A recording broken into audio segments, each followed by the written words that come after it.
Suspects are there for them to.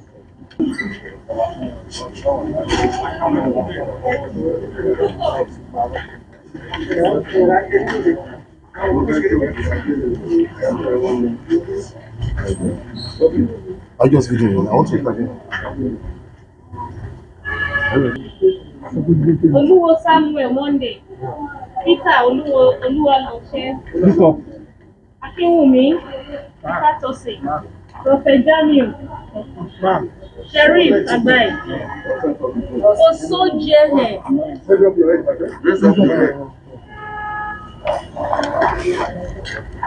Christopher Yaro,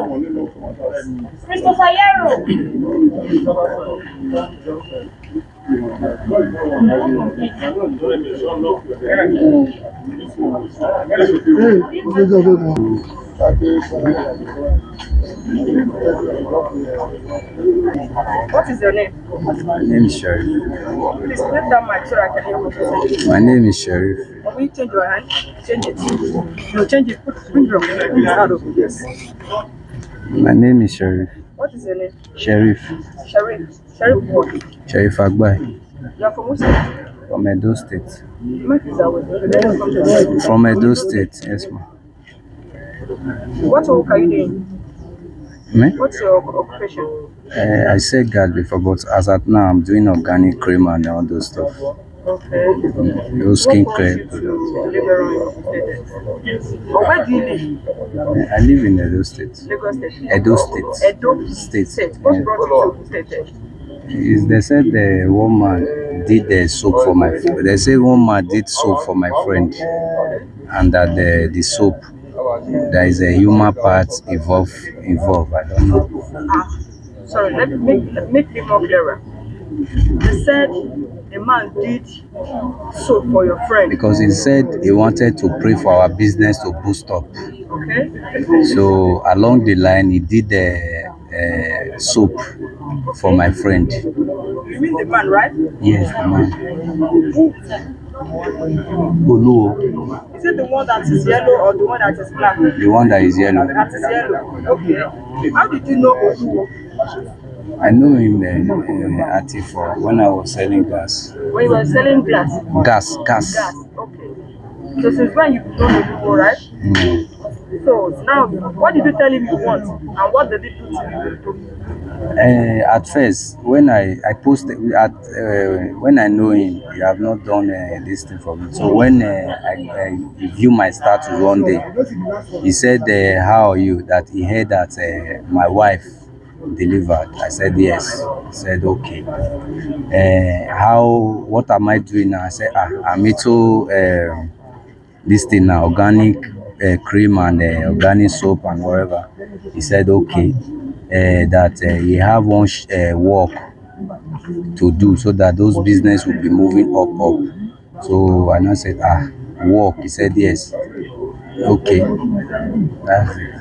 So now, how come did your friend not know Oluwo, or did he know you? Or When- you that introduced him to Oluwo? I'm the one that introduced him to him. Okay, now when you now introduced him to Oluwo, what was the thing you requested from Oluwo? He said he want to pray for us for our business to grow up. Okay? So along the line, like when we get to the place, he now said, look at the money he want to use to do the work. So how much did he now charge you? He charged my friend How much 800,000. did he charge you? I'm not the one that done it. The one that wants to do it. Yeah. So how much did he charge? 800,000. How much did you now give him? 800,000. 800,000. So what are the specific things that you want before you can charge 800,000 and yet you give him the money? He said the items are many. When he said 800,000, we never agreed. We said, it's too big. So he now said, the items are many. There is cow there. There is a guinea fowl. He just mentioned some things like that and said, so on. He mentioned some things. So he You were aware he's going to use woman parts. never Right? in life. If I'm aware, I will not involve myself. At what point? He's not aware. At the point that when a day before he prepare everything finish, That's how. like where we come from those state to the Ogun State. So when you were now aware that a day to that period, what was your own response? That we were not aware of this. Then after he finished it, he gave it to you and you carried it to the place, to your state. Said He didn't tell us that it was enough. I said that it's a soap. He just said soap. So Yes, sir. this is the soap. 800,000. This is the whole 800,000. It's a black cow. Say buy cow, do this thing. So what really brought us back? We said he scam us. We were requesting our money. That was We were requesting for our money that he scam us. We are giving to that. Okay, let me speak with it. Good afternoon. Good afternoon. What is your name? My name is Osoja Ali. Look up. That's what I'm saying. What do you do for a living? I'm an engineer, Engineer. What kind of engineer? building engineer. Building engineer. Okay. What brought you? How did you get to know Oluwo and what brought you to Oluwo? It's my friend that told me that they have a friend that can do something for my business to be moving further. So, was it now the one that is communicating or you take Oluwo's number and start communicating with him? He's the one that's communicating with Oluwa. I don't communicate with him. So, how many times did you pay Oluwo 300K?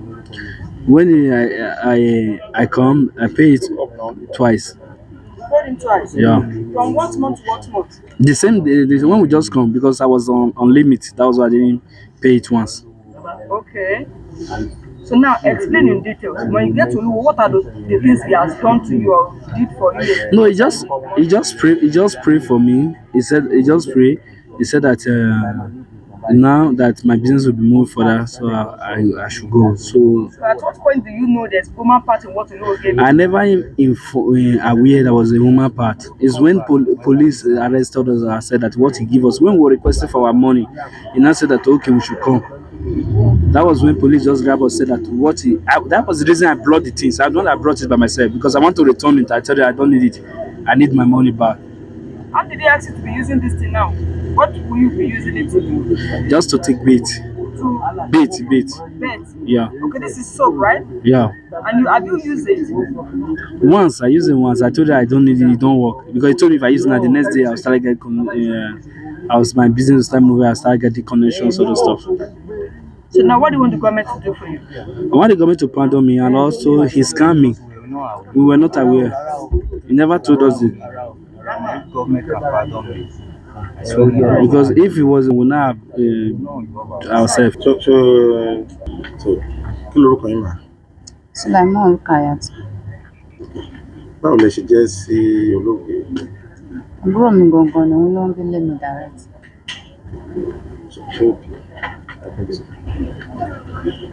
So, kí ló ṣẹlẹ̀ kí lẹ mọ̀ nípa báwo lọ̀rọ̀ yìí ṣe wáyé? Báwo lẹ ń wá ìgbà wo ló sọmọ tó ẹ júwe ẹ sọ irú ẹni tí ọmọbìnrin Iṣẹ́ jẹ́? wo ló ń ṣe àti gbogbo téèyàn ní láti mọ̀ nípa ẹ̀? Ó ń ṣiṣẹ́ ní company kan ní Ọ̀tà. Ó dẹ̀ gbé ojú ore. Ọmọdún Ó mélòó? gbé ìyànà. Ọmọdún mélòó? June yìí ló máa pé 36 years. Ó ti ju 35 years lọ. It's over 35 years. Sílé ọkọ ló wà ní àbíkú tí ì máa rí. Ó ti marry bọ̀ òun àtọkọ ẹ̀ ní issue. So òun àtọkọ ẹ̀ ti divorce bí 2 years ago. So wá ń gbé pẹ̀lú last born wa. Àwọn méjèèjì ẹ̀ náà jọ ń gbé ní ìyànà. Alẹ́ on the January 9 yẹn bíi tó 11 ni àbúrò rẹ̀ last born yẹn pè mí pé ṣé ó sọ nǹkan fún mi? Mo ní pé ṣé ó sọ ó dágbére pé òun lọ bìkan fún mi? Mo ní pé kò sọ nǹkan fún mi pé kò pé kí ló ṣẹlẹ̀. Ó wá ní àwọn jọ dé bus stop láàárọ̀ pé òun lọ sí ibi iṣẹ́. Ó wá sọ fún òun pé òun fẹ́ dé Àtàn pé òun ò dẹ̀ rí kó wálé. Meanwhile ó ní ọ̀rẹ́ ẹ̀ kan tọ́jọ́ ń ṣiṣẹ́ ìyẹn ní pé nọ́mbà yẹn pè ní àárọ̀ nìkan bíi 7 táwọn close ní night pé nọ́mbà yẹn wá sọ pé òun máa pè padà later. So nǹkan tó wá di bíi 10 nọ́mbà yẹn wá pè padà. Àbúrò ẹ̀ gan confirm pé ó ń jẹun lọ́wọ́. So wá sọ fún ẹ̀yẹn pé òun bọ̀ bó ṣe fóúnjẹ tó ń jẹ sílẹ̀ tó ṣe jáde nìyẹn nìkan bíi tó 10 láàárọ̀ títí di tó 11 lálẹ́ tábúrò ẹ̀ wá pè mí. Ó wá ní pé in fact gan fóun ló mú key dání pé òun fẹ́ wọlé òun ò rí key. Òun dẹ̀ ti jókòó bíi tó 11. Wọ́n á ní nǹkan tó mú tó fi mú tí ò drop key tí ò dẹ̀ ti wọlé by this time. Nǹkan kan ti ṣẹlẹ̀ mo ṣáà ní pé pé tó bá di àárọ̀. So nígbà tó dẹ̀ di Ṣé ẹ àárọ̀ pe nọ́mbà ẹ̀ ní gbogbo a yẹn pe láti? gbogbo nọ́mbà mo pe nọ́mbà throughout that night switched off. Nọ́mbà ó dẹ̀ jẹ́ nǹkan tó yẹ pé fóònù ẹ̀ in fact ọkọ mi gan máa ń sọ pé ṣé wọ́n máa ń fún àbúrò ẹ̀ ní sálárì ni lórí fóònù ẹ̀ ò lè off 1 minute ó máa ti wá bí tó ti máa charge ẹ̀. So tí mo yé pé ní gbogbo orin ẹ̀ fóònù ẹ̀ switched off ni mo ti wò pé ọkọ ti ṣẹlẹ̀. Àárọ̀ ọjọ́ yẹn wọ́n ṣáà lọ police station tó wà ní Ọ̀tà àárọ̀ ọjọ́ kejì. ní àárọ̀ ọjọ́ kejì nígbà tó ń débẹ̀ wọ́n ní pé ó di after 48 hours a ṣáà padà sílé a ṣáà wà káàkiri gbogbo ọ̀dọ̀ ọ̀rẹ́ ẹ̀ àwa lọ bí iṣẹ́ wọn nínú ẹ̀. So nígbà tó dẹ̀ di after 48 hours a padà lọ station wọ́n ṣáà track number iná fi wá get pé ẹni tó pè nọ́mbà tó pè ní between 7 and that 10 Azeez wọ́n wá lọ sí wọ́n track number wọ́n get address wọ́n wá lọ bọ̀ wọ́n rí. So wọ́n wá rí eléyìí tó pè rẹ̀ ní Moses wọ́n ṣáà ṣàṣe frequent calls lórí nọ́mbà Azeez wọ́n fi wá rí pé òun àtẹ̀ní ìnájọ máa ń pè frequently. So wọ́n wá arrest eléyìí àti bọ̀dá Azeez yẹn pé táwọn bá dé station àwọn máa get ẹ̀ láti gba òun rí Azeez yẹn. So nígbà tí láti Ọ̀tà wọ́n ṣáà wá refer wa wá síbí báyìí ọjọ́ yẹn gan tó kó wa wá after 3 days tán kó wa wá wọ́n sọ pé àwọn ilé ìkọ́ ni suspect kan máa release wọn very soon because wọ́n ti jẹ́ kí suspect go escape. Wọ́n ṣáà pè wá ní ọjọ́ kejì ní Mr. Shitu wọ́n ṣáà pè wá pé àwọn máa release eléyìí pé because òun kọ́ ni pé ṣé àwọn ẹ̀yin mọ kan Azeez yẹn? àmọ́ ẹ ò mọ̀ bóyá ó yàn lọ́rẹ̀ẹ́ kùnrin ní ọjọ́ fẹ́ra tàbí. ìmọ̀rì ọ̀tọ̀ ni ẹni tó pè ní boyfriend ẹ̀ àti ẹ̀kọ́ rò because ẹni tó pè ní boyfriend òun gan kò send ẹni orí Facebook ló ti bá last born wa sọ̀rọ̀ ìyẹn dẹ̀ sọ fún pé kó send the phone number ever since that time bóyá like after 1 week ìyẹn ò send the phone number ìyẹn tí wàá delete gbogbo àwọn pictures tó wà lórí Facebook ó delete àwa wá ń suspect pé bóyá òun ló ṣe nǹkan bẹ́ẹ̀ yẹn.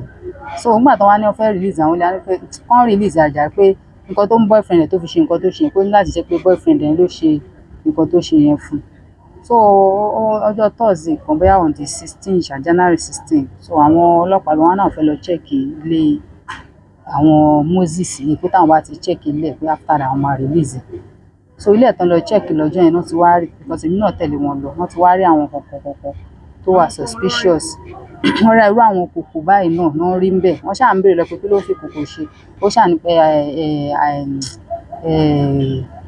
àwọn olóyún lòun máa ń ṣàgbo fún o pé babaláwo agbọmọlà lòun páwọn olóyún lòun máa ń ṣàgbo fún. Ó wá ní kọ́nà kan nínú ilé ẹ̀ náà because ajọ́ ń ṣàṣìgbò ní ó wá ní kọ́nà kan bá ṣe fẹ́ lọ bẹ̀ ní Mr. Shitu wá ní pé kí n dúró pé kí n má wà pé bọ̀ tó máa ní àwọn ibìkan nílé àwọn babaláwo ẹ̀ tẹ́kọ̀ obìnrin ò lè wọbẹ̀ pé bọ̀ wọn ò ní sọ fún yàn pé kí n dúró kí n má wà. So bóyá bẹ́ẹ̀ ni wọ́n ti wá rí àwọn nǹkan míì ń bẹ̀ so wọ́n wá ní pé after yẹn wọ́n wá gbà tó wá padà dé wọ́n wá sọ fún pé ó máa jẹ́wọ́ pé gbogbo àwọn nǹkan táwọn rí nílẹ̀ pé mind àwọn ò sọ fáwọn pé ó wà innocent. ṣé báàgì ẹ̀ wà àbúrò yín níbẹ̀ wà nínú àwọn báàgì òun ni black bag tó nírun lórí báàgì yẹn dúdú tó ní irun lórí ẹ̀? báàgì ẹ̀ ní tèmi àti ẹ̀ fi ìtajọ snap níbí báyìí last year September October ṣá tèmi àti ìta ríra last fọ́tò yẹn náà ní báàgì yẹn náà ló fi. irú ọmọ wo ni ẹ lè sọ pé àbúrò yín yẹn jẹ́? nǹkan tí mo kọ̀ rí pé ó affect ẹni kó jẹ́ nǹkan tí ò kí ń open up kó jẹ́ nǹkan tí ò kí ń sọ̀rọ̀ ó dínú gan because ká ní kò ṣe pé èèyàn tó dínú ni ó ṣe ń lọ lọ́jọ́ yẹn òun àti àbúrò ẹ̀ lọ́jọ́ ń gbé yẹ kó jẹ́ káàbúrò ẹ̀ mọ̀ pé èèyàn báyìí ló pè mí tó bá yẹ pé òtẹ́ẹ̀ náà ló ń gbé ẹ lọ ẹni báyìí ó máa pè mí ọ̀dẹ̀ eléyìí ó máa ní kí wá bóun lò tẹ̀ ẹni ìwé òtẹ́ẹ̀ báyìí ló ní kí n ti wá bóun wá dẹ̀ sọ bẹ́ẹ̀ ò sọ anything fábúrò ò sọ kọ́kọ́ ó dẹ̀ sọ owó kan sọ fún yẹn pé òun bọ̀ thank God for tracking track nọ́mbà yẹn àbá má get anything because mo mọ̀ pé Azeez yẹn gbòǹgbò kò lè believe wọ́n lè róhun track wọ́n máa wọ pé since ọ wà. kí ni kò tí ìṣẹ̀lẹ̀ yìí kí ni kò tó ti mú bá ìdílé? mọ́mì ẹ̀ gbogbo wa náà ni ó affect but màmá ẹ̀ gangan because àwọn gan náà wọn strong tẹ́lẹ̀ náà wọn strong ara wọn fi bẹ́ẹ̀ strong ara wọn jà but ilé náà tó tún wá ṣẹlẹ̀ a ṣáà ń try best wọn because àwa sì lè hold wa àwọn pípù yìí kọ́ máa lọ lásán kọ́ máa lọ gbogbo nǹkan tó ń sọ ń bẹ̀ yẹn irọ́ ló ń pa gbogbo ọ̀rọ̀ bíi mẹ́ta táǹgọ̀ pé orí fóònù wọ́n rí gbogbo àwọn voice message tóun àtàwọn pípù yẹn tọ́jọ́ ń sọ ó wá dé báyìí sọ ń sọ another thing irọ́ náà ń pa kọ́jọ kan gbà wá léèyàn kankan and thank God to this police here, Mr. Shitu and that other man they really tried for us but this thing is not enough they should please kán jọ kán má jẹ́ kí ìyà yìí jẹ wá gbé kán jọ. What is your name? My name is Victor Yaro. How old are you? I'm 28. 28? Yes. You are from which state? I'm from Plateau State. Plateau State? Yes. What work do you do for a living? What's your occupation? I do farm work. Farm work? Yes. Where do you live presently? For Agowe, Agbawoye. Konigwa Street. Wetin bring you come Elewe around now? For that Ago. Wetin bring you? I did my working place. So this is my papa brother be this one. Okay. So as before he call me, he don't dey Ibadan. He tell me say he don't dey Ibadan. I can't ask her for phone say wetin they do for Ibadan. Okay. He can't tell me say he get small issue wey happen for Ibadan for our village. So if he can't reach where I dey, he go explain for me.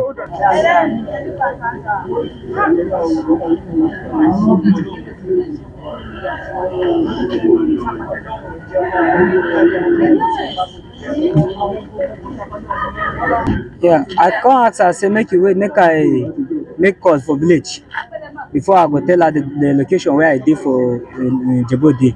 Okay. I can't try to call village. Village number no go. Okay. So I see evening he can't do.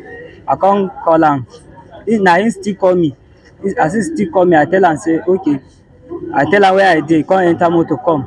I can't try to ask her wetin happen for village before he leave village. So he no even tell me. As he no tell me, I say make I try to make call for village, make I know wetin happen. As he no even tell me the So truth. later wetin come tell you? How you come take meet each other? Because of time. Because of time, I see I don't do. So when he call me, I tell am say make he dey come. I tell am the location where I dey. So in the morning, I come dey try make I call village. So I no get them for village. The number I no go. So I come call one of my brother for Abuja. That on Sunday evening, I come call one of my brother for Abuja. So that my brother come tell me say I kidnap them, go kidnap. Oh. So he tell me say they kidnap Reverend Father. Hey.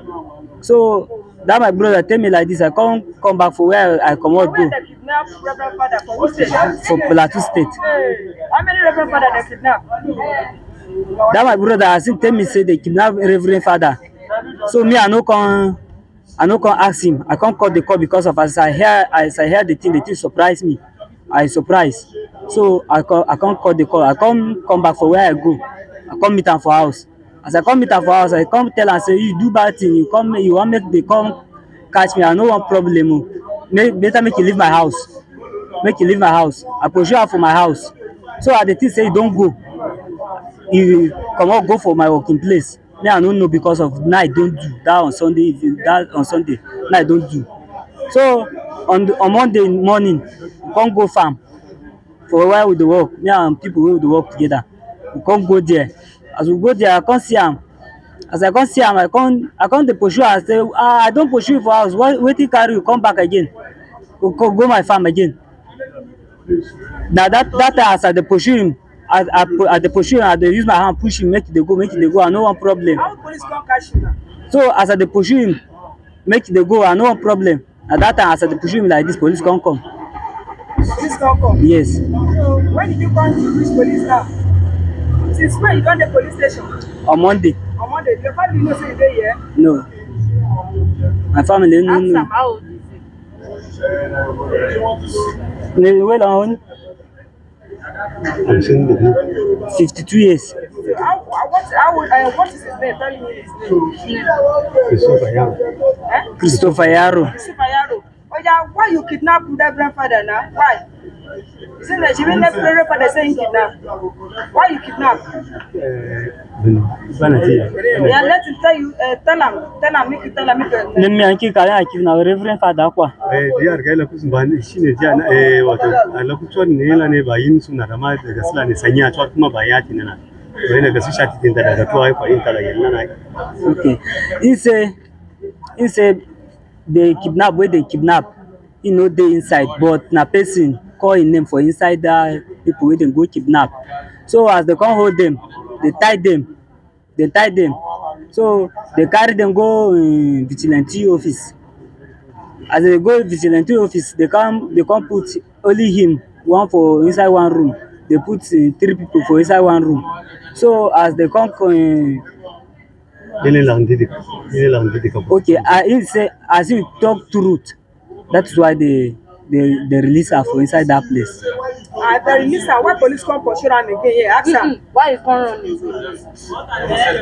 Okay. If they release her for why you can't run away? They're going. Okay, don't worry.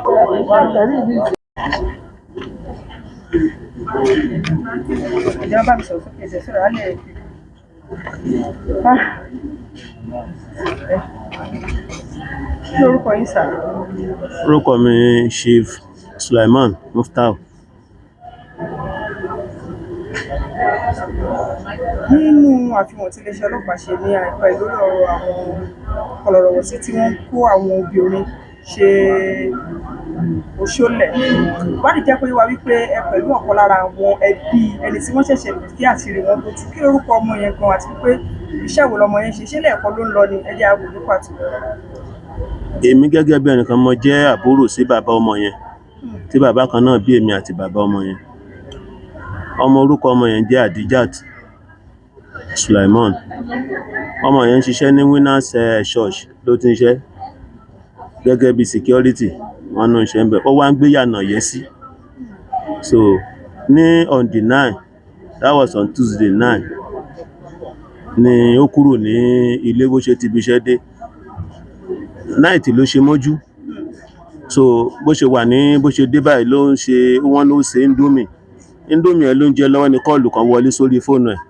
So even fóònù oúnjẹ yẹn gan kò jẹ́ tán, àbúrò ẹ̀ tán gbílé à ń pè yẹn ní táwà ìyẹn ló jẹ Indomie tó kó òun fẹ́ dé àtàn. So ààrí jù bẹ́ẹ̀ lọ. So láti jọ́ ìlànà bẹ̀rẹ̀ ó máa dé ló jẹ́ pé ó máa dé yẹn náà láti fi lọ rìpọ́ọ̀tù ní Ọbásanjọ́ police station ní General Hospital ní Ọ̀tà ibẹ̀ láti lọ rìpọ́ọ̀tù. So pé à ń wá ọmọ wa báyìí o láti jọ́ náà láti bẹ̀rẹ̀ sí ní wá láti rí. Ọmọ tá à ń sọ yá tó bí ọmọ ọdún mélòó? 1989 la bí.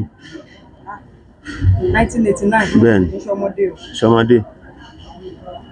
Bàbá ìgbọ̀ngàn kọ ìgbẹ́. Wọ́n ti kú. Ìyá wà láyé, bàbá wọn ti kú ní 2017. Báwo lẹ ṣe wá padà gbọ́ pé àwọn kọlọ̀rọ̀wọ̀sí yẹn ni? Bá a ṣe gbọ́ náà ni pé mo dúpẹ́ púpọ̀ lọ́dọ̀ àwọn Nigeria police. Ìdí ni wípé ìgbà tá a rìpọ́ọ̀tù ọ̀rọ̀ yìí fún wọn ní Ìyànà Yẹsí police station, wọ́n take up matter náà bẹ̀rẹ̀ sí ní bá iṣẹ́ lórí ẹ̀. So wọ́n ní ká produce fóònù tí ọmọ yẹn lò. Wọ́n ti pa fóònù, àárí fóònù ẹ̀ pé but nọ́mbà ẹ̀ wọ́n ní ká fún nọ́mbà ẹ̀ tá a fún wọn ìyẹn ni wọ́n ṣiṣẹ́ lórí ẹ̀ tí wọ́n pè ní tracking. So from there náà wá gẹ̀ẹ́tì orúkọ àwọn tí nọ́mbà àwọn tí ó pè é gbẹ̀yìn. So nọ́mbà mẹ́ta ni wọ́n rí. Ẹni tó pe ọmọ yẹn gangan ni ó ń jẹ́ Azeez ló pè é kúrò lẹ́jọ́ yẹn. Ìpè yẹn dẹ̀ jẹ́ nǹkan bíi aago 10 ń lọ lù láàárọ̀ ni aago 10 ń lọ lù. Òun ni Azeez yẹn ló pè é. Lẹ́yìn ìgbà tó pè é tán, so àwọn ọlọ́pàá nínú iṣẹ́ tí wọ́n ṣe ìwádìí wọn náà wá rí pé wọ́n pe kinní kan wọ́n ní soft target, pé àwọn méjì kan wà tó jẹ́ pé wọ́n máa ń sábà pera wọn pẹ̀lú nọ́mbà tó pe ọmọ wa yẹn. So àwọn ẹni náà lọ mú. Inú wọn ni babaláwo Moses, babaláwo Atan yẹn. Ṣé pupa àbí dúdú yẹn? Tó dé fìlà babaláwo Moses yẹn tó wọṣọ brown yẹn òun náà lọ mú. Wọ́n mú wọn jọ náà pẹ̀lú ẹnìkan but tó ní ìgbà tán ṣe investigation lọ ṣe bọ̀ wọ́n rí pé nìyẹn kò mọ́ mẹ́sàn-án fún nìyẹn lẹ̀. so náà fi kó wọn wá bí so bí ọ̀rọ̀ ṣe bẹ̀rẹ̀ ni. kí ìjọba ṣe fún yín báyìí lórí ọ̀rọ̀ ọmọ náà. Gẹ́gẹ́ bí ìgbàgbọ́ tiwa irú ẹni tó bá ṣe nǹkan báyìí lórílẹ̀‐èdè Nàìjíríà ìrọ̀pá òfin orílẹ̀‐èdè gbà láìpẹ́ ká máa fi ọmọ èèyàn tán bí gẹ́gẹ́ bọ́n ṣe bá ń ká máa lò fún anything at all. Èmi tún gbàgbọ́ pé ìjọba ò ní wò wá níran lórí ọ̀rọ̀ bá àti ẹ̀ lówó tá à ní nǹkan kan ìjọba ò ní wò wá níran lórí ọ̀rọ̀ láti kí ìyà yìí má jẹ wá gbé. Ó yẹ kán fàwọn ilé kan fi wọ́n jòfin kò yẹ káwọn ilé náà gbélé ayé yìí torí wọ́n ti dá wa lóró. So shrine ó ní shrine ní Àtọ̀tà shrine náà máa ń pa àwọn victims these are the victims by they are all ladies. Àwọn oníṣọ́ọ̀ṣì àwọn wòlíì ni wọ́n mú àwọn victims wá. Eléyìí ṣiṣẹ́ pẹ̀lú one guy they call him Assis. Assis ló máa ń lé àwọn guests yẹn wá for a date. Tó bá ti wá lé wọn wá for a date àwọn wá gbé àwọn guests yẹn lọ sí shrine eléyìí ní Àtọ̀tà shrine yẹn náà máa pa gbogbo àwọn guests yẹn náà máa pa wọ́n sí. So eléyìí àwọn tó bá ti ní the part. So all this like all these 10 girls 10 bags. Gbogbo ti lọ a sọ gbogbo àwọn tó gba part àwọn èèyàn méjì tẹ́lẹ̀ gbà òun lélẹ̀ tó wà ń bíbá yìí these 2 bags here. Oníṣègùn lòun ọba àṣegùn lòun lélẹ̀ àtàn ẹ̀sìn wọn kọ̀ ọ̀gbẹ́ wọn kọ́ fìṣẹ̀ sí obìnrin máa wọlé ara rẹ̀ kí space ó yọ ní kọ́ spread wọn. Ẹ bá wa sún wọn mọ́ so that we can do the interview. ṣé kàn sọ ẹ. ṣe rí eléyìí tẹ̀ ń wò lọ́ọ̀kan yìí wọ́n ní lára àwọn èèyàn lè tí wọ́n ti pa òun ni wọ́n tẹ́ sínú àwọn kinní lọ́nà kọ̀ọ̀jọ̀kan òun náà lẹ́ ń wò. Ẹ kàn sórúkọ yín ìfẹ́ òbóyè ṣiṣẹ́ ni. Moses Abidemi. Ṣé sọ̀rọ̀? 40 ló wà. Moses Abidemi. Okay. Bẹ́ẹ̀ni báwo bí tó bá ti ń bẹ sọ̀rọ̀. Sókè náà. Kó máa wojú kámẹ́rà yẹn máa. So, are we set? Yes. Kí lórúkọ yẹn?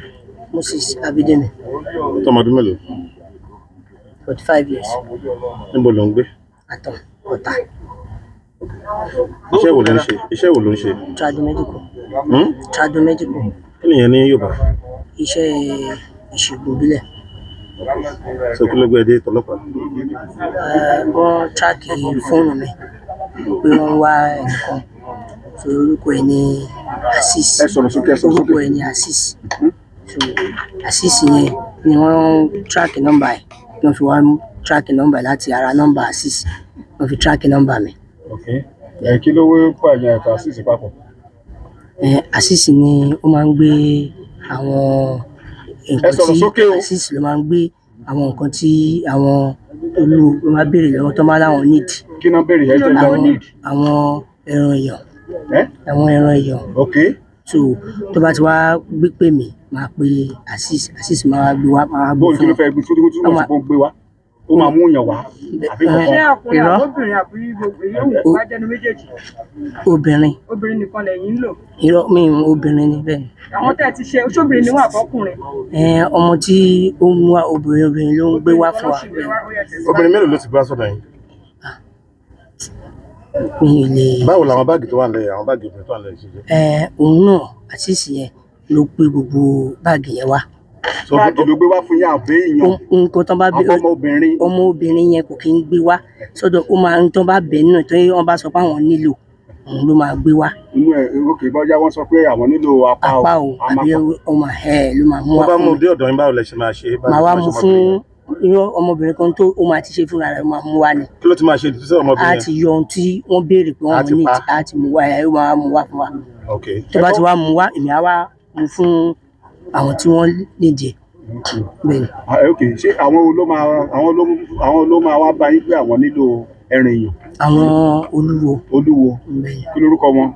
Olúwo Mandela. Olúwo Mandela. Kí ṣe Mandela ni bàbá wọn sọ wọn ni èmi ìnagijẹ nìyẹn. Kí lórúkọ tó ń jẹ́? Monday Samuel. Olúwo nìyẹn. Ifọ̀. Olúwo Ifọ̀. Bẹ́ẹ̀ni. Àwọn náà máa sọ fún yín pé àwọn nílò ẹran èèyàn. Bẹ́ẹ̀ni. Ẹ̀yin wá pe Assis. Bẹ́ẹ̀ni. Assis á wá mú èèyàn wá báyìí. Irọ́ ó máa ti ṣe ó máa yọ wá ni. ó máa mú wá fúnra ohun tá rẹ̀. a gbọ́ ni pé ọ̀dọ̀ yín ni Irọ́. ojúbọ tó ti ń pa irọ́ èèyàn. ọ̀sísì mú wá ni. Báwo ni àwọn báàgì yìí wá lọ́dọ̀ yín? Ọjọ́ tí ó wá sí ọ̀dọ̀ mi ló sọ pé òun bọ̀ láti ibì kan ló gbé àpótí báàgì wà náà yìí àtàkì ìwà sókàn ni pé òun fẹ́ gbé sọ́dọ̀ mi pé òun máa wá padà gbé òun ni wọ́n fi bá lọ́dọ̀ mi. ẹ dúró ṣé akẹ́kọ̀ọ́ fún pa wọ́n lélẹ̀. Òun ló owó kan gbé sínú báàgì yìí pákó báàgì yẹn bẹ́ẹ̀ ni pẹ̀lú pákó báàgì. àṣìṣe náà dà ń sè. Wọn ò tí ì rí. ẹ dúró mi ò fẹ́ gbàgbọ́ pé nǹkan tẹ̀ ń sọ òótọ́ ni ìdí ni wípé tí àṣìṣe ọkàn lè ṣàdédé kó báàgì láì ṣe pé ṣe lè fẹ́ ta báàgì. Ó lóun ń bọ̀ láti ibì kan pé òun máa padà wá gbé ó kàn gbé sí ọ̀dọ̀ mi ni. Yes bó ṣe rí nìyẹn. Tó bá ti wá gbé àwọn nǹkan tó ń bẹ tí mo bẹ̀ wá ó kàn máa gbé wá ni màá gbé fún àwọn tí Oògùn kílẹ̀ ń fi wọ́n nílò ẹ̀. ẹran èèyàn ṣe. Èmi ò kí ń fi ṣoògùn àwọn tí wọ́n máa ń fi ṣoògùn náà. So báwo ló ipa ò lẹ́yìn ipa ni kó pé bẹ́ẹ̀. àṣìṣe tó bá ti bá wọn gẹ̀ẹ́tì ẹ̀ ó máa gbé fún mi èmi ni mo ń gbé fún wọn èmi ni So mo ẹ̀yin mọ̀ mọ̀ wọ́n pé àṣìṣe ń pààyàn. bẹ́ẹ̀ ni èmi ni mo mọ̀ wọ́n. báwo lẹ́yìn ṣe máa ṣìṣe. Ó ti tó bí ọdún mélòó kan tí mo ti mọ̀ bá tó Báwo lẹ ṣe bí mọ̀? ọdún mẹ́ta. Báwo lẹ ṣe mọ̀? Ìgbà tí ara bàbá ẹ̀ ò yá fún asthma tó ń lo èélà ni wọ́n gbé dáadé wá treat lọ́dọ̀ mi. Bàtà díẹ̀ ti gbádùn àtìgbà yẹn ló ti máa ń wá sí ọ̀dọ̀ mi lẹ́ẹ̀kọ̀ọ̀kan. nígbà tí bàbá ẹ gbádùn ṣé lára àwọn ẹran èèyàn yìí náà lẹ lò fún kó tó gbádùn. Rárá egbòogi ni. báwo lọ̀rọ̀ ṣe wá tàn ọ̀rọ̀ tí ó jẹ́ wípé ẹgbẹ́ wa mọ̀ pé àṣìṣe lè máa bá yín kó àwọn obìnrin wá láti máa pa kẹ́ máa tà. Ó fúnra ẹ̀ ní ó dé ní ọjọ́ kan tó ní àwọn lọ́jà pé wọ́n obi tí wọ́n ti ń ṣe fàájì pé làwọn kan ti dé náà wá bá wọn jà. kí ló ṣe ń tẹ fọwọ́ kàn án mọ́wọ́ Pé yìí wọ́n- lára ẹ̀yìn. pé wọ́n wá pa ọ̀rẹ́ òun kan pé nígbà tí wọ́n pa wọ́n wá gbé lọ so ó wá ní ló fi wá sá kúrò níbi tí ó ń gbé ló fi wá sí eré Ọ̀tà ẹyẹ ẹyẹ ló ń ṣe. Bẹ́ẹ̀ni. òkè yẹn ni wọ́n ṣe wá pa ẹ̀kan lára wọn lòún fi lòun fi sá bẹ́ẹ̀ ni wá ń gbé lọ́dọ̀ yìí. irọ́ àwọn èèyàn kọ́lé síbẹ̀ ní Ọ̀tà yẹn ní Àtàn ó wá síbẹ̀ ìgbà tó kàn wá kí èmi ni so ó wá sọ wípé àwọn lọ sí ọ̀rẹ́ òun tó kú àwọn tó kù wọn ní káàkiri ìlú wọ́n ń bọ̀ pé wọ́n máa lọ gbèjà ọ̀rẹ́ òun yẹn ibẹ̀ ló ti lọ ìgbà tó dẹ̀ máa padà dé ló mú ẹran èèyàn díẹ̀ wá ló fi sọ wípé wọ́n á ní mi ò kí ń lò wọ́n á ní tí n bá rí ẹ̀wọ̀n tí àjọ ń ṣe kíní tó ń lò torí àgbo lèmi ń ṣe ní àwọn tí wọ́n fi béèrè yìí tó wà ń bí wọ́n fi béèrè mo fi ń fún wọn. Oyè wo lẹ́yìn jẹ nífọ̀? Ní ìjòyè kankan nífọ̀. Adé wo lẹ́dí sórí? Adé Ìṣègùn ni. Kí ló yẹ kí ló tẹ́sù? Ọba Ìṣègùn. Ọba Ìṣègùn ti lúwo. Tìlú Àtàn. Tìlú Àtàn. Bẹ́ẹ̀ni. Ta ló fi? Kì í ṣe Ifọ̀. Kì í ṣe Ifọ̀ wọ́n nífọ̀. Ok t'Àtàn. Bẹ́ẹ̀ni. Ta ló fi yín jẹ? Àwọn senior wa náà nínú kò ń ṣe pé ẹgbẹ́ tá a dálẹ̀ bíi association ni bẹ́ẹ̀. Ṣé ẹgbẹ́ oníṣègùn ni? Bẹ́ẹ̀ni. Wọ́n fi jẹ Ọba Ìṣègùn ti Àtàn. Bẹ́ẹ̀ni. Now ìkọ̀ọ̀kan àwọn báàgì yìí wọ́n ní ẹ mọ àwọn wo ni wọ́n lò wọ́n fún? Wọ́n ní ẹ máa sọ àwọn mẹ́rin kan àwọn méjì kan àtẹ̀yọ̀ kan báwo àwọn òní kọ́sítọ́mà tí wọ́n tó ń lo àwọn èèyàn yìí. Àwọn tí wọ́n lo àwọn èèyàn ọdún èmi ò lè identify báàgì ẹ̀ torí kò ń ṣọ̀dọ̀ mi ó kàn gbé báàgì àwọn wo wá ni ni. wọ́n fi ṣoògùn fún àwọn wo náà fi. Èmi ò mọ àwọn tó ń lò fún àwọn tó ń lò tó lè sọ àwọn tó ń lò fún náà ló wà bí. àwọn bá tó wà lẹ́nu. ṣé gbogbo orúwo ló ń lo èèyàn ni. Irọ́ àwọn tí ó ń wá tó ń béèrè náà ni. ṣé olú gbogbo ó tó bí èèyàn bíi ó tó bí oníṣẹ́ bíi mélòó bẹ́ẹ̀ tẹ́ ti jẹ́ fún olúwo. Fún olúwo méjì ni. Méjì pẹ̀lú gbogbo báàgì tó bá ń lẹ̀. Àlọ́ ọmọ yẹn kàn gbé báàgì yẹn gbé òun gbé sọ́dọ̀ mi pé òun bọ̀ wá padà gbé ó ń kánjú bọ̀ láti ibì kan jọ yẹn ni. ṣé ìṣègùn náà gba ó fàyè gba gbogbo nǹkan tí torí ẹ̀jẹ̀ tẹ́ bára yín bì. Kò fààyè gbà torí èmi gan kì í lò mí ń ṣe iṣẹ́ fáwọn èèyàn bẹ́ẹ̀ iṣẹ́ àgbo tó tọ́jú aláìsàn ni. tó kí ibi tẹ́ bára yín nìsín báwo ni ó ṣe rí torí ẹ̀yin lẹ jẹ́ Ọba Ìṣègùn àwọn tí ẹjọ́ ń ṣe iṣẹ́ ìṣègùn tó ń rí yín níbi tẹ́ bára yín lé yìí nínú ìṣẹ̀ṣe Yorùbá ṣé bóòlù ṣe rí lára yín. Ìdójútì ni. Ìdójútì ni. bàbá ta ló ń jẹ àjàgbóra. Àjàgbóra. Ta ló ń jẹ bẹ́ẹ̀. Wòlíì ni. Wòlíì ní bólódù wòlíì náà wà. Ó wà ní Àtàn. Àtàn. Ìjú. ìbáṣepọ̀ wo ló wà láàrin yín. Akànjọ ń ṣe náà ni. bí ṣíṣe bí báwo. ẹgbẹ́ lè sókè dáadáa tó rò lẹ́yìn. Kò sí akànjọmọ́ra náà ni.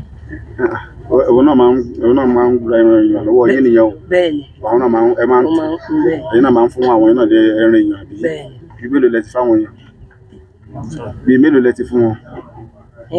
bí ẹ̀wọ̀n ẹran náà ló máa ń gbà ní mélòó lẹ ti ta fún wọn. èló lẹ máa ń tà èló lẹ máa ń tà wọn èló lẹ máa ń tà wọn nǹkan yìí. àwọn àti ọlá àṣìṣe yẹn az yẹn náà jọ máa ń sọ̀rọ̀ owó so èmi kàn jẹ́ ẹni tó mọ̀ wọ́n àwọn ẹni tí bí ẹ̀sùn kí ni.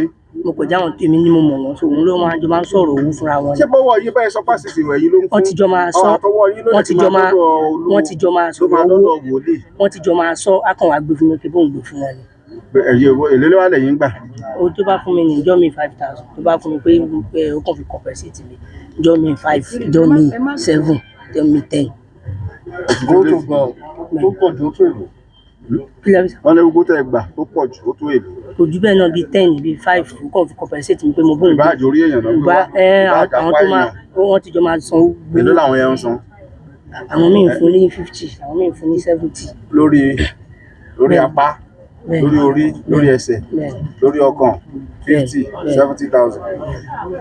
ẹ dúró ná ìwádìí jẹ́ kó yé wa wípé wọ́n máa ń ṣe àtẹ̀ránṣẹ́ owó sínú torí ẹ̀ ń sọ̀rọ̀ 5,000 ní ìsinyìí tí wọ́n bá délé ìfowópamọ́ tó bá print out statement of account yín tọ̀rọ̀ tẹ sọ bá yàtọ̀ sí nǹkan tá a bá ń bẹ̀ nǹkan ṣé ẹ rò pé. kò lè yàtọ̀ ọjọ́ tí èyí tó wọ àkáǹtì mi tó jẹ́ owó olúwo tó wà níbi ló sẹ́ndì yẹn ó dẹ̀ wà lórí ìdúró. èló nìyẹn. ìyẹn 150 ló sẹ́ndì sí mi. owó kí nìyẹn. fún èèyàn mélòó nìyẹn. èèyàn kan fún gbogbo tó gbà so ó dẹ̀ wá ẹni tó dẹ̀ fẹ́ gbowó wà ní ìdúró tó gba owó yẹn náà lọ́wọ́ mi so nínú ẹ̀ fún mi ní 10,000 naira. ta ló fún yín 10,000. ìyẹn ẹni tó gbà Azeez ló fún yín 10,000 naira. bẹ́ẹ̀ni. ẹ dúró ẹ jẹ́ ká sọ kó yé wa ẹni nínú àkáǹtì ni wọ́n transfer owó sí. bẹ́ẹ̀ni. talẹ̀ wá transfer owó sí tó fi ń fẹ̀yìn 10,000. Ọláwálé Azeez yẹn. Azeez lẹ́yìn transfer owó padà sí Azeez wá fún yín 10,000. bẹ́ẹ̀ni. nínú wọn àkíní kan tẹ ni wọ́n send sí yẹn kí ni nǹkan tó fi rà gangan ní pàtó ẹ̀yà ara wo náà fi rà lọ́wọ́ yín. orí àti ọwọ́ ni. orí àti ọwọ́ ọmú ń kọ́ wọ́n náà gba ọmú náà ń bẹ̀. bẹ́ẹ̀ni náà gbọ́ ọmú. bẹ́ẹ̀ni. ọmú orí àti ọwọ́. mo pè lọ́rọ̀ yín pé ta ló jẹ́ àjàgbóra bí nǹkan lẹ́ẹ̀kan. bẹ́ẹ̀ni. wọ́n ní lára àwọn báàgì tó wà nílẹ̀ wọ́n ní bíi 4-5 nínú ẹ̀ ló jẹ́ wípé àwọn èèyàn yẹn lẹ́tà fàjàgbóra. rárá kò rí bẹ́ẹ̀ àjàgbóra nǹkan mọ́ náà máa ń gba ẹran báyìí náà ni kò sí bẹ́ẹ̀ rárá báàgì bí báàgì ṣe. ó yá tẹ̀síwájú ẹ fi máìkì ẹsẹ̀ nù. ok. ẹ tẹ̀síwájú à ń gbọ́ yín. ṣọ́ọ̀ṣì wo ni àjàgbóra. ṣọ́ọ̀ṣì alẹ́ kérúbù ni kérúbù alẹ́ sẹ́ráfù. kí lórúkọ wọn gangan. àjàgbóra la máa ń pè. níbo ni ṣọ́ọ̀ṣì wọn náà. ìjú. bẹ́ẹ̀ni. ẹ ti fi ọ̀rọ̀ bu ọ̀rọ̀ tí mo bèrè. ìjú atán. ẹ ti fi ọ̀rọ̀ bèrè ọ̀rọ̀ tí mo bèrè. wọ́n ní bíi ẹ̀mẹ́rin bẹ́ẹ̀ni. wọ́n ní bíi 4 sí 5 nínú ẹ̀ ló jẹ́ pé àwọn èèyàn yẹn àjàgbóra lẹ́tà wọn fún. bẹ́ẹ̀ni. ó yẹ àwọn ọmọ onílà sáwọn ló wà wájú yìí àwọn lè lẹ́tà fàjàgbóra àbí ó jẹ́ 4 ni mò ń wò níbi tí n bá ṣàṣìṣe. bẹ́ẹ̀ni. odidi èèyàn àbí. odidi èèyàn àbí. bẹ́ẹ̀ni. ẹbí fúnra yín lẹ sọ ní ìsìn wípé báàgì yìí wọ́n kó sílẹ̀ fún yín ni. ọmọ tó ń kun náà tó ń tà fún àjàgbóra náà ni. ọ̀rọ̀ yìí ti yẹ. òun náà ni. ó yá ṣé 4 lẹ́tà fún àjàgbóra àbí. bẹ́ẹ̀ni. ó yẹ wá ṣàlàyé. sọ yọ 4 kan náà lórí ìgbà 4 ni ọmọ yẹn ti gbé fún mi pé kí n bóun gbé fún. nínú báàgì ló máa ń fi sí ni. irọ́ inú pákó báàgì. àwọn báàgì yìí náà sọ báàgì. ó kó sínú pákó báàgì àti kí níjọ́ tó kàn wá ó kàn gbé sọ́dọ̀ mi. ṣèbí 4 eléyìí lẹ sọ wípé àwọn tó kó fún àjàgbóra nìyẹn. bẹ́ẹ̀ni. àwọn èèyàn tó ní báàgì 4. bẹ́ẹ̀ni. ó túmọ̀ sí wípé lára ẹ̀ ni ó jẹ́ pé àjàgbóra ti gba ọwọ́ ó ti gba orí ó ti gba ọmú 3 lẹ ṣèkálẹ̀ ìkẹrin ẹ̀ nǹkan tó bá èwo ló gbà níkẹrin tó fi pé 4. ó wà mí. àbí gbogbo ẹ̀ ló wọ́n máa gbà ọwọ́ ọmú 4 àkọ́kọ́ tí tó fi pé 4 àbí ni àjàgbóra gbà. ó yá ìyẹn ti lójútùú báyìí. ó wá ku 2 kan rèé níbi tán kó pọ̀ àwọn kọ̀ọ̀kan rèé tí wọ́n yà lọ́tọ̀ọ̀tọ̀ àwọn wo ló gbà àwọn eléyìí. 2 tí ó wà lọ́rùn ìyẹn 2 eléyìí. bẹ́ẹ̀ni àáfàá ló gbà. àáfàá wo. Tàmọ̀lá. Tàmọ̀lá ìlú ò láfà tàbí bá mi fi kílẹ̀ sẹ́nu dáadáa. Ọ̀tà. ìlú ò ní Tàmọ̀lá ń gbé. Ọ̀tà ló ń gbé. apá abọ́ lọ́tà. ní ìmọ̀ tó ń gbé lọ́tà. báwo lẹ̀ ń ṣe wá mọ̀. ó kàn wá fúnra ẹ̀. Ló gba méjì yélò ní àáfàá sọ fún eléyìí. Bẹ́ẹ̀ torí òun àti Azeez wọ́n jọ ríra wọn jọ ṣe transaction. Sọ ẹ̀ rántí ìyẹn mọ́, ó yẹ kẹ́ lè rántí àwọn tó kù, ó yá báwo làwọn ilé ṣe jẹ́ sà. Olúwo Mandela ló gba àwọn ilé méjì. Méjì èwo lolúwo gbà? Tó wà wájú yẹn. Ṣé dúdú eléyìí? Bẹ́ẹ̀ni. Eléyìí nǹkan? Irọ́ Àti dúdú dúdú méjèèjì. kejì Bẹ́ẹ̀ni. lolúwo gbà. Òun lẹ sọ pé 150,000 àbí èlò lẹ́pẹ̀ lẹ́ẹ̀kan? Bẹ́ẹ̀ni. Ó yá àwọn ilé méjì tó kù yìí kọ́ báyìí. Àwọn ilé méjì tó kù Ifá ó wà ní Ìjú. Ẹ fi kíní yẹn sẹ́nu. Ifá ó wà ní Ìyànà. Ifá? Bẹ́ẹ̀ni. Olówà? Ìyànà. Olóúnjẹ Ìyànà? Ìyànà Yẹsí. Lòun wà. Bẹ́ẹ̀ni. Àwọn bíi mẹ́ta mẹ́rin tẹ́ ẹ ti kà sílẹ̀ yìí ní ìsìn. Àwọn ló wà nínú wọn pẹ̀lú yín bì. Òun ni ẹni tó jókòó sẹ́gbẹ̀ẹ́ mi. Nìkan. Bẹ́ẹ̀ni. Ó kọ àwọn ìsọ̀rí mẹ́ta, àwọn bíi mẹ́ta tó kù nǹkan. Mi ì rí wọn. Wọn ò tí ì rí wọn mọ́ àbí? Bẹ́ẹ̀ni. Àwọn wọ̀nyí tẹ́ ẹ kó yìí, iṣẹ́ wo ni wọ́n ń ṣe? Mi ì mọ iṣẹ́ tí wọ́n gbé. Mi ì mọ tí Ẹ̀yin ò wọ́n lè fijọ́ kan béèrè lọ́wọ́ Azeez pé àwọn tó ń kó wa ìbolo tí ní wọ́n kó wá. rárá. Kí lorúkọ yín lẹ́ẹ̀kan sí? Abídèmí Moses. Láti ìlú wo? Àtàn Ọ̀tà. Àtàn Ọ̀tà. Bẹ́ẹ̀ni. Ẹ jẹ́ wá padà sí ọ̀rọ̀ tẹ́ sọ tẹ́lẹ̀tẹ́lẹ̀. Ẹ ní ṣe ni Azeez kàn kó gba àwọn báàgì wá fún yín. Bẹ́ẹ̀ni. Pé òun fẹ́ gbé sọ́dọ̀ yín. Bẹ́ẹ̀ni. Òun lọ síbì kan. Bẹ́ẹ̀ni. Pọ̀ nínú ọ̀rọ̀ tẹ́ padà ṣàlàyé yìí, ó ń fi wọ̀n wípé Azeez ò gbé báàgì wá. Mo kàn yọ bí orí ìgbà tí ó ti rán mi sí àwọn ẹni tá a dárúkọ ni mo ṣe yọ báàgì yẹn bẹ́ẹ̀. Ẹ ṣe ló bẹ́ẹ̀. Bẹ́ẹ̀. Ok. So shrine yẹn ló máa ta àwọn gẹ́ yẹn lọ. Ìyẹn ni Azeez máa ń tàn wọ́n lọ. Ibẹ̀ ni wọ́n ti máa ṣá gbogbo wọn, tó máa jọ gbogbo pààtì ara wọn. Before that time, ilé àti ó ti ní waiting buyer. Àwọn babaláwo tó fẹ́ ra àwọn pààtì yẹn. Lára eré èèyàn yẹn ìgbà tá a lọ sí shrine ẹ̀ máa fi recover jẹ̀ríkà méjì. Ṣé ẹ̀rọ èèyàn ló wà láwọn jẹ̀ríkà yìí báyìí? Ẹ̀rọ èèyàn ló wà níbẹ̀. Ó máa ń ta. Áàkì tí wọ́n fi gé lélẹ̀. Ẹ̀rọ èèyàn ló wà níbẹ̀. Àwọn wo ló wà nínú kòkò yìí? Kòkò tó máa fi ń sun orí. Allahu Akbar. Ẹ̀rọ èèyàn náà lóyún wa mú Ẹ̀rọ èèyàn ló wà níbẹ̀ náà. Allahu Akbar. Àwọn tó ń rún nìyẹn ló yẹ lẹ́bi bomú. Èwo ló wà nínú àwọn ilé báyìí? Lásùwọ̀n tó tàfẹ́ léyìí. Olúwo yìí. Ètò tàfolúwe lé. Olúwo tó fi ṣoṣo lẹ̀. Ṣé òun lélẹ̀? Lélẹ̀. Ẹ̀yìn lọ́ fi ṣe lé báyìí. Ẹ bá máa gẹ̀ẹ́tì grapefruit, ẹ máa bẹ̀rẹ̀ pẹ̀lú àwọn olóyìn. Ok, ṣé gbogbo ọjọ́ ṣiṣẹ́ pọ̀ ní? All this one of them are the same thing. Allahu Akbar. 800,000 to find the items.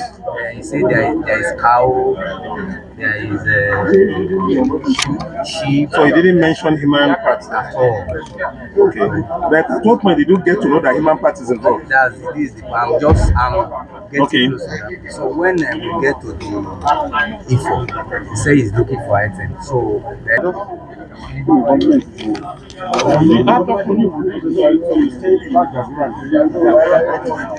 So you rented that place? Kí lorúkọ yín sà? Orúkọ mi ni Yusuf Damiu, Ọmọ olúbo ni yín? ọmọ Abẹ́òkúta, Apá Abọ́lá Abẹ́òkúta? Ọ̀dẹ́dá, Ọ̀dẹ́dá? Iṣẹ́ wo lẹ ń ṣe? iṣẹ́ wòlíì, Ìlú wo lẹ ti ń ṣiṣẹ́ wòlíì yẹn? Èkó, Apá Abọ́lá Èkó? Ìjẹ̀gùn, Ìjẹ̀gùn. A ti sọ bí ọdún mélòó tẹ́ ti wà lẹ́nu iṣẹ́ wòlíì? bí 20 ọdún sẹ́yìn. Ogún ọdún sẹ́yìn. Kí làwọn oríṣiríṣi iṣẹ́ wo lẹ ṣe yàn láàyò nínú iṣẹ́ wòlíì?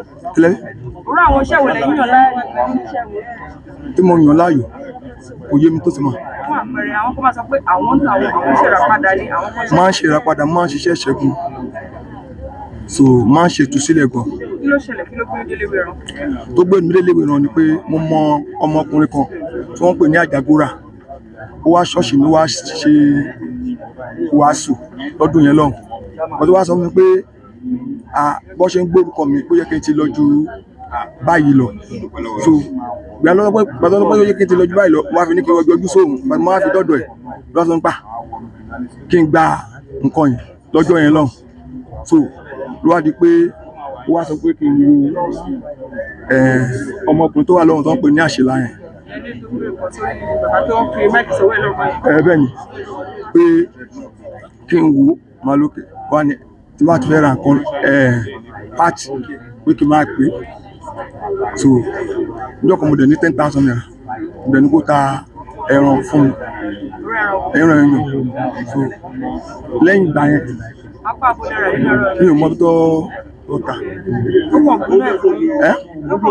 ọkọ̀ ògùn fún mi so now ǹjẹ́ lè wá sọ fún ní nínú ọjọ́ kìíní oṣù kẹjọ pé ọ̀rẹ́ òun sọ pé òun fẹ́ ra orí so àtọwọ́ máa wọ pé ṣé kíní ilé ṣe kíní ó lè rí wọ́n wá pè lọ́jọ́ yẹn pé báyìí ká ẹni sọ pé báyìí ó wá ní ó máa gba 600,000 naira wọ́n á lò pé wọ́n á sọ fún pé ó sọ pé ó máa gba 600,000 naira wọ́n á sọ pé 300,000 naira ló ní wọ́n á lò pé kó send 150 sí mi kò ní èrò ọkùnrin pé mo fẹ́ ná owó ẹ̀yìn ọ̀tẹ̀ ẹsẹ̀kẹsẹ̀ lẹ́mí sọ pé kí má ná owó yẹn pé kí n send ẹ̀ padà sí àṣìlá gbogbo ọkùnrin ọ̀bọ̀ tó wà lọ́hùn gbogbo ọkùnrin kí wọ́n fẹ́ dán ó máa ná owó yẹn ọ̀tẹ̀ mi sọ pé kí n ṣá máa wò ó ṣe bá send owó yẹn sí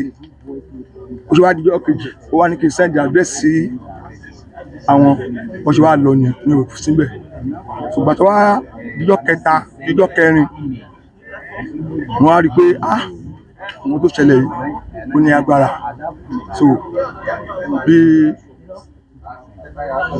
ẹnì kan ṣe wá pè mí pé wọ́n ti gbé àṣìlá wọn ní kò sí bó ṣe máa jẹ́ Ọlọ́run ṣe kí ni. nínú ọ̀rọ̀ tẹ́sán tẹ́lẹ̀ ẹni ọjọ́ kẹjọ oṣù kílẹ̀ pé. oṣù kínní ọdún táwa ní ọ̀rọ̀ ìṣẹ̀lẹ̀ ní ọ̀rọ̀ tó gbé wá débẹ̀ ìṣẹ̀lẹ̀. tó níwá ìgbà tí wọ́n á pélé wọ́n á sọ fún un tó létà wọ́n á rí pé wọ́n ti gbé eléyìí bàbá yẹn Olúwo Mandela so ìgbà tó wá lọ gbé ilé ló wá ní kọ́ wa. ó tó di wípé wọ́n gbé àṣelà ṣùgbọ́n ti gbé orí yẹn fẹ́yìn. èmi kọ́ ta ló gbé fún. ọ̀dọ̀ ẹ̀ náà lọ ti pé mi ò mọ̀ mi ò rí rárá. mi ò rí rárá. ṣùgbọ́n ilẹ̀ bá wọn ṣe alárẹ̀. pé mo mọ̀ nǹkan tí ó tèmi níbẹ̀ tí. ó yá lẹ́yìn ìjọ tẹ́ sọ wípé ẹ fún wọn ní 10,000 rẹ́ra báńṣí díẹ̀ ní ọwọ́ ẹ̀ ìmí ìwọlẹ̀ tún tìrà tó ló ti sọ àwọn ọ̀rọ̀ kan bẹ́ẹ̀. méjì ẹ náà ní mẹ́ta. ó yá àwọn mẹ́ta yẹn báwo ló ṣe jẹ́ kí lẹ ra gbogbo ẹ lóṣù kọ̀ọ̀kan tẹ́lẹ̀. ẹran ẹ náà ni mo rà. ṣe lẹ́ẹ̀mẹ́ta. bẹ́ẹ̀ni. lẹ́yìn yẹn ń kọ́. kò sí nǹkan kan. lẹ́yìn ilé ìtẹ́ mú fún ọ ìtàlẹ́ tún introduce. irọ́ mi ò introduce èèyàn sí rí. mi ò introduce èèyàn sí rí.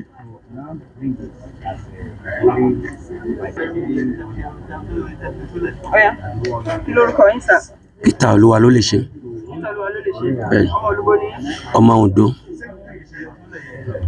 Ọmọ Oǹdó ṣé Oǹdó lẹ́yìn gbé tẹ́lẹ̀? Oǹdó ni mo ti wá sí Ìbàdàn. Ara ń gbà tọ́rọ̀ ìṣẹ̀lẹ̀ ṣé Oǹdó lẹ́yìn tàbí ìpínlẹ̀ Ògùn? No, Ìbàdàn. Sáìdì oníbàdàn? Ìlú Àpáta. Iṣẹ́ ìgbọ̀gbọ̀ lẹ́yìn láàyò? Ìránṣẹ́ Ọlọ́run ni mí. Careness. God has done it. God has done it. Ó yẹ fún mi ní full address bẹ́ẹ̀. Tí bá ti ń lọ sílùú Àpáta, tí bá ti dé Àpáta bus stop, a máa gbé ọ̀kadà pé à ń lọ sí Àríṣe power line. Bẹ́ẹ̀ ibẹ̀ ni ṣọ́ọ̀ṣì yẹn wà. Àwọn ṣé wò lẹ́yìn yàn láàyò tẹ́ máa ń ṣe gẹ́gẹ́ bí ìránṣẹ́ Ọlọ́run? Àjíǹrere ni máa ń yàn láàyò láti kí n máa wàásù lásán ni mo ń ṣe. Báwo ló ṣe wá ṣẹlẹ̀ tọ́rọ̀ orí 400,000, 700,000, 300,000 ṣe jẹ́? Ọ̀rọ̀ àkóbá ọ̀rẹ́ ni. Mo ní group tí mo dá sílẹ̀, so ibẹ̀ ni Olúwo Mandela wà, ní arákùnrin tó dé cap blue yìí. Bẹ́ẹ̀ ni, so òun ló béèrè lọ́wọ́ mi pé WhatsApp lásán ni.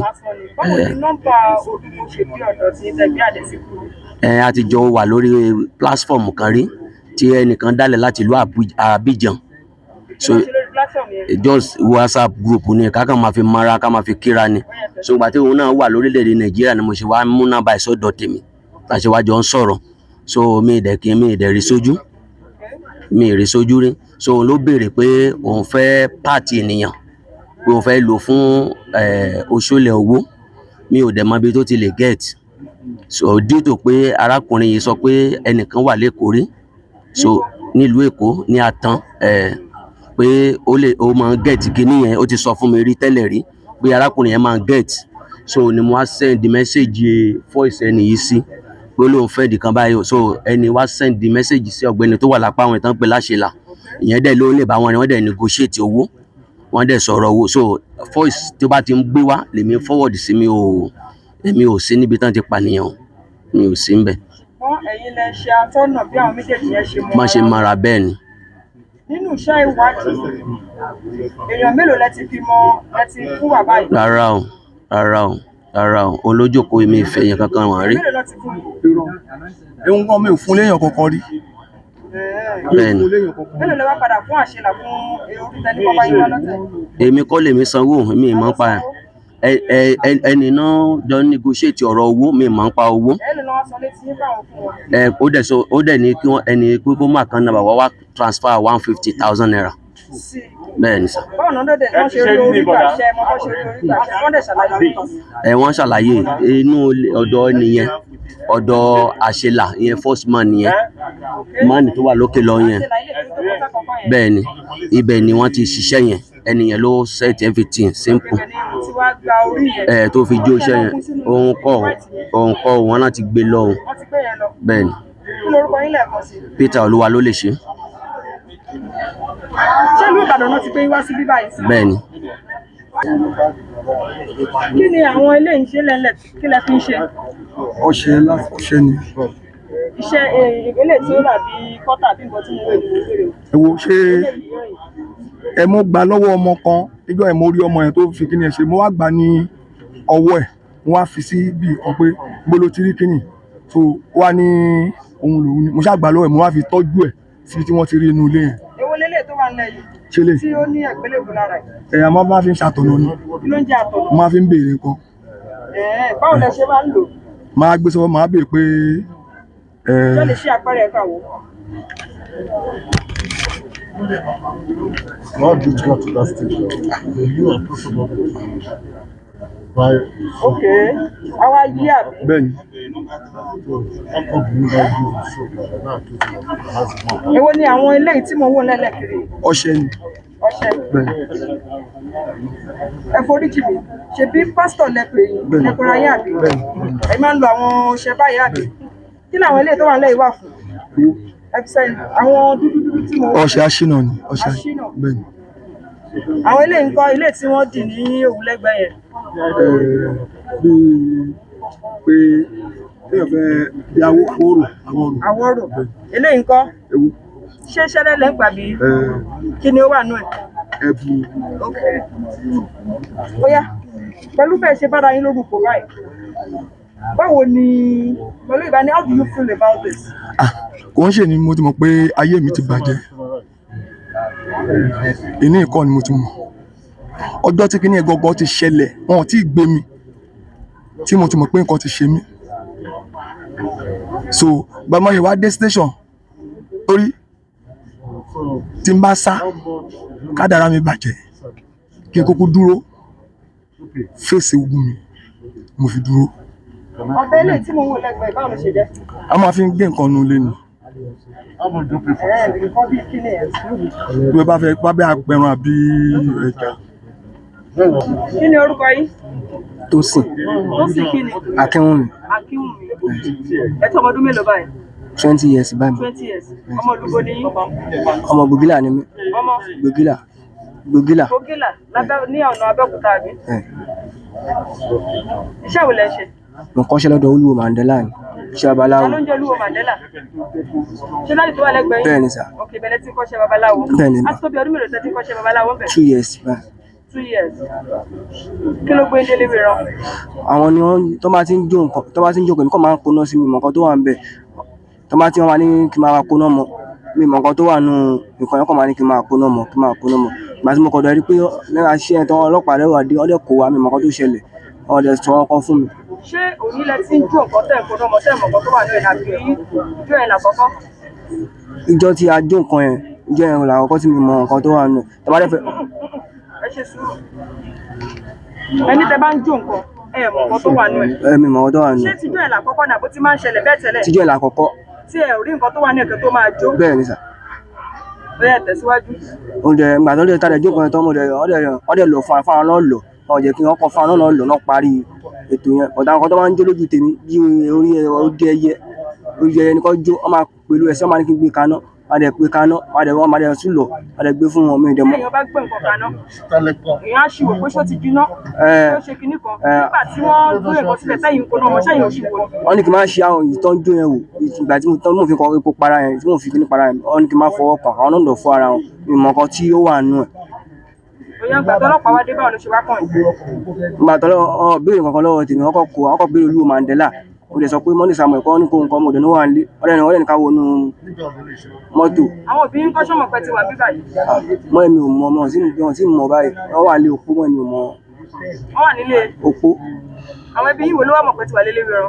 àkóso sẹ́bi nǹkan tó sì mọ̀. Ta ló mú yín lọ kọ́ṣẹ́ lọ́dọ̀ Mandela?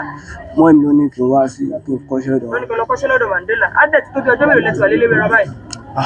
mo ò ka o. Yàtọ̀ sí pé kọ́ṣẹ́ aláwo ṣẹ́ lọ ní ẹ̀kọ́. mo lọ school bus mi Òkèńlá primary school. Ṣé ti ṣe tán bẹ̀ ṣe sí secondary school tán? lọ primary school nígbà tí mi mọ̀ ọkàn ni mo ti lọ kọ́ṣẹ́ ìgbà tí mo rí pé mi mọ̀ ọkàn. Lẹ ṣe kọ́ṣẹ́ Bẹ́ẹ̀ni. nínú àwọn iṣẹ́ tí wọ́n wá kọ yìí yẹn bí oríṣi iṣẹ́ bíi mẹ́ta méjì wo ni wọ́n ti fi lé lọ́tẹ́ pé páàtì ìrọ̀lẹ́ máa lò láti lè nǹkan tí wọ́n kọ́ mi ni kọ́kọ́ mi nífa tí màá máa kí ifá nǹkan tó kọ́ mi nìyẹn lẹ́yìn nǹkan lẹ́nu kí n gbowó ẹ̀rọ kí n lọ jẹ́wé làpàlàpà funfun làpàlàpà pupa kí n gbowó ẹ̀rọ nǹkan tó máa ń sọ fún mi àfi kọ́ ń gbó ẹyẹ bí ẹyẹ lé bí àwọn ẹyẹ yẹn kọ́ jẹ lójú mi ọkọ̀ lè jẹ́wé ajélé lórí kan ní kí n lọ jó.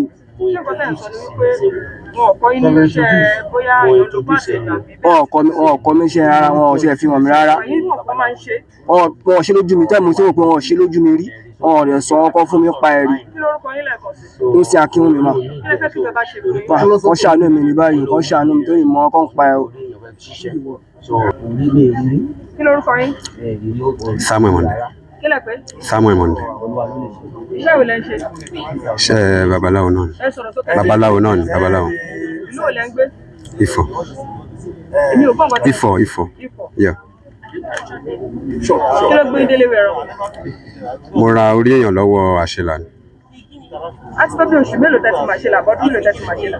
Mo ṣẹ̀ mọ́ ní January ọdún yìí ni on the 9 January. Ta ló mú yín mọ àṣelà? Pastor tó wà ń bẹ̀ Ṣé lè tó wà nǹkan lábẹ́ ètò wọ funfun? tó wọ funfun. Ló mú yín mọ àṣelà? Bẹ́ẹ̀ Ó yẹ ṣàlàyé fún mi báwo ni process yẹn ṣe dé látòkè délẹ̀? mo contact pastor yẹn pé mo nídìí orí ni so wọ́n wá ṣàbá mi contact mo ṣàmọ̀ pé contact àṣelà so mo wá lọ ọ̀dọ̀ àṣelà mo ṣe wá lọ ra orí yẹn tí mo fi jó iṣẹ́ yẹn. Wọ́n ní ọ̀dọ̀ àṣelà ni ẹ ti pa èèyàn yẹn lẹ́tẹ̀ ti gba orí yẹn báwo ló ṣe jẹ́ ṣàlàyé? lórí mo kàn ṣáà rí pé ó gbé orí jáde ni ìmọ̀ bó ṣe jẹ́. Ó túmọ̀ sí pé nǹkan tẹ̀ ń sọ ni pé wọ́n ti pa kẹ́ ẹ tó débẹ̀. Èmi kàn tiẹ̀ rí nínú bákò ni. Wọ́n sọ wípé ẹ wà lórí ìdúró ńgbà tí wọ́n ṣe. No. Ó kàn bá mi gbé jáde ó gbé jáde ní ẹ̀gbẹ́ kan nínú ilé ẹ̀ ní ẹ̀gbẹ́ ilé ẹ̀. Ẹyẹ tẹ̀síwájú. So a dẹ̀ mo fi wá jó iṣẹ́ yẹn. Ìfọlẹ́ ti jó. Ilé àṣelà ni. Ilé àṣelà lẹ ti jó iṣẹ́ yẹn. Bẹ́ẹ̀ni. Iṣẹ́ tẹ́jú yẹn dà. Òun rẹ̀ yìí. Òun lélẹ̀. Èèyàn mélòó ni ó dà pé méjì ọ̀tọ̀ọ̀tọ̀ lé dàbí kan náà ni. Ẹyọ kan ni. Èwo nínú méjèèjì? Ẹyọ kan ilé yìí. Ṣé tíwájú yẹn?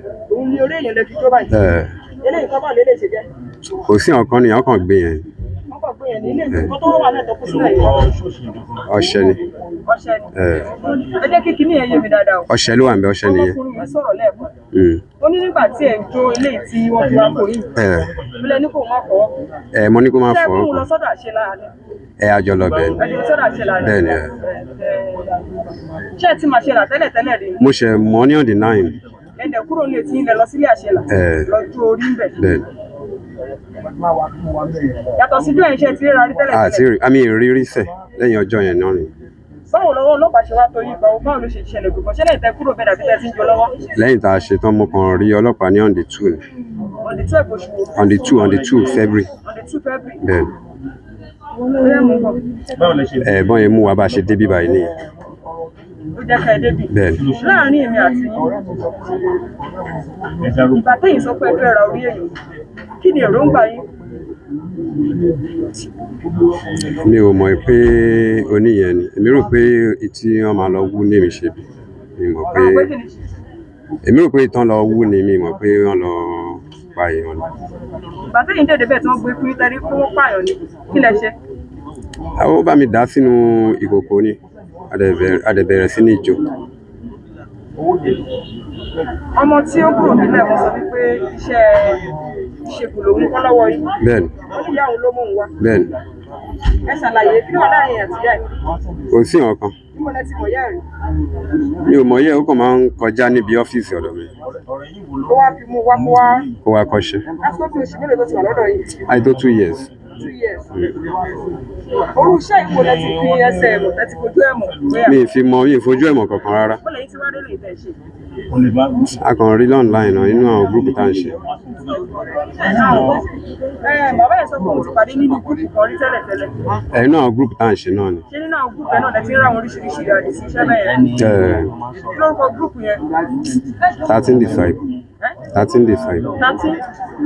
Mo ti gbàgbé orúkọ gúrúùpù alákọ̀ọ́kọ́ ní ìrántí mọ́ torí mo ti kúrò mẹ́ 13 decide. 13 decide. Nígbà tí ọlọ́run ní gbogbo àwọn fẹ́ẹ̀gì eléyìí tí wọ́n ní wọ́n fún. Àṣelà lónìí. Àṣelà lónìí. Kí lẹ fẹ́ kí lè ṣe ọlọ́pàá ṣe báyìí? Kán dáríjì wá náà. Kán dáríjì wá náà. Bẹ́ẹ̀ni, kán bójú àánú wò wá. Ìyàwó yìí kan Ó wà. Ó jáde kò sí lára. ọmọ yín kọ́. Ó wà. Ṣé wọ́n mọ̀ pé tí wàá lé wọn pẹ̀lú ilé ìwé? Bẹ́ẹ̀ni, ọmọ. Wọ́n ti wá yọjú sí. Bẹ́ẹ̀ni. Gentlemen of the press, you are welcome to Ogun State Police Command. You will recall that the command showcased its legion of achievements a fortnight ago, where arrested criminal elements were paraded. However, the command has recorded major breakthroughs thereafter that it is compelling to inform members of the public without waiting for the usual periodic press briefing. There is a recorded case of murder and ritual killing. The DPO of Onipan Divisional Headquarters received a report of a missing person on the 9th January 2024 at about 1000 hours. That one Sulaiman Adijat, female, aged 35 years, was invited out on a date by one Adebayo Olawale Assis, male, of Ajegunle Road, Aton-Ota, Ogun State. Since then, the said Sulaiman Adijat female has not been seen, despite frantic efforts to locate her whereabouts, and her mobile phone has been switched off since the day she was reported missing. Consequently, a tactical team, specifically the anti-kidnapping unit of the command, was drafted to unravel the mystery behind her disappearance, and as such, the team embarked on a technical-based investigation which led to the arrest of the 7 suspects who participated actively in the abduction and eventual murder of the missing Sulaiman Adijat, female. They are 1. Moses Abidemi, male. Oluwo Samuel Monday, male. Prophet Peter Oluwalolese, male. Akinwumi Ifatosin, male. Prophet Jamiu Yusuf, male. Sheriff Agbayi, male. Osodiene Alioneturi, male. Investigation revealed that on 19th November 2023, one Sheriff Agbayi, male, and Osodiene Alioneturi contacted Oluwo Samuel Monday aka Oluwo Mandela, to perform money ritual known as Oshole that can produce 200 million naira within 7 days. And Oluwo Samuel Monday charged the duo of Sheriff Agbayi and Osojiane Alone Ture the sum of 800,000 naira and agreed to prepare the materials for the money ritual.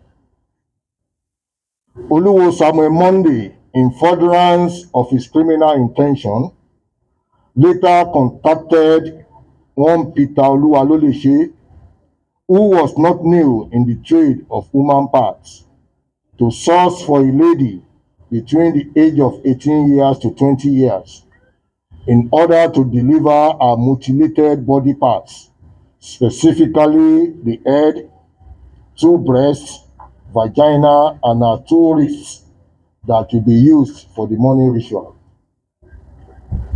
Peter Oluwalolese male, who is an acclaimed prophet of a white garment church located in Ibadan, Oyo State, contacted another colleague of his, one Prophet Jamiu Yusuf male, also known as Eri Mose in Lagos State, who is notorious in the supply of human parts for ritual purpose.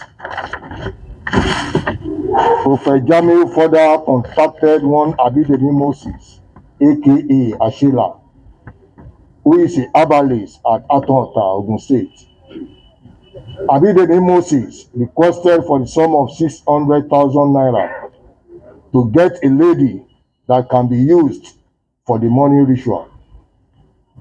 Oluwo Samuel Monday negotiated for the sum of 300,000 naira for the human body parts. Abidemi Moses is a herbalist and he serves as an apprentice to one Adebayo Olawale Azeez, now at large, to harvest human parts for sale, a business he has enjoyed the proceeds for the past 3 years. Hence, on 9th January 2024, Adebayo Olawale Azeez invited one Sulaiman Adijat female on a date to Sunshine Hotel at Atonta, and she was later taken to Abidemi Moses Shrine at Igbo Olomi area of Atonta, Ogun State. She was killed by Abidemi Moses and others now at large, and her dismembered body parts were taken to Abidemi Moses' house at Atonta to meet Oluwo Samuel Monday and Prophet Oluwalolese, who are waiting for the arrival of the body parts. Oluwo Samuel Monday collected the head, 2 breasts, vagina, and 2 wrists, and other body parts of the deceased. Oluwo Samuel Monday prepared the body parts in a local pot and lighted firewood to burn it in Abidemi Moses' house till the next day. Prophet Peter Oluwalolese male joined Oluwo Samuel Monday to kill the ram that was used to appease the spirit of the deceased during the process of performing money ritual. Prophet Peter Oluwalolese and Prophet Jamiu Yusuf were also given some body parts of the deceased. On 10th January 2024, Sheriff Agbayi and Osojiane Alone Ture collected the money ritual from Oluwo Monday Samuel and traveled back to their location in Edo State. Trouble started when Osojiane Alone Ture used the money ritual elements as directed by Oluwo Monday Samuel, and they both complained bitterly that the money ritual failed to reach the expected sum of 200 million in 7 days, despite having used it for 3 weeks. A search was conducted in the shrine of Abidemi Moses on the 3rd February 2024, and 10 female handbags, 2 25-liter gallons containing human parts, 1 axe, 2 cement sacks containing human bones were recovered from his shrine at Igbo Olomi, Atonta. The relative of the deceased later came to the station and identified one of the 10 bags that were recovered as the handbag of their daughter, Sulaimon Adijat. Meanwhile, all the arrested suspects confessed to the alleged crime and their individual roles. Investigation is ongoing to arrest other fleeing suspects, and the case will be charged to court as soon as investigation is completed. Members of the public will be duly updated. Exhibits so far recovered include 1 axe, 10 female handbags, 3 local pots, 1 wooden box containing money ritual, 2 Babco bags containing human bones and human parts,